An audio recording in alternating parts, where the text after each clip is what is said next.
এই ভাবি ভাবি শোন না, এই ঘরের দেয়ালটা পুরো ড্যাম্প হয়ে গেছে। ওই জন্য ভেবেছি গোলাপি রংটা সরিয়ে দিয়ে একেবারে সাদা করে দেব।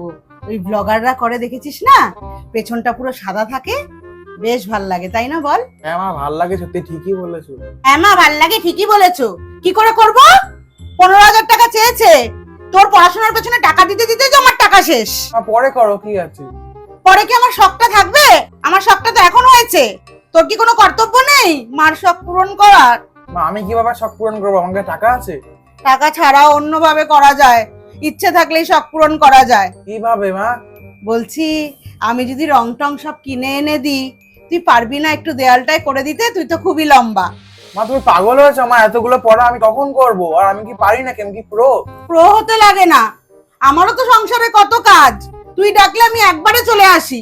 আর আমিও তো তোর সব কাজে প্রো না, আমি তো চেষ্টা করি। তুই চেষ্টা করতে পারবি না? মা বলছি, কোনো অন্য অপশন আছে? মানে এইটা না করে, ঘর রং ফং না করে, কোনো অন্যভাবে তোমার শখ পূরণ করতে পারি? ধরো পড়াশোনা। আমাকে লোভ দেখানো হচ্ছে?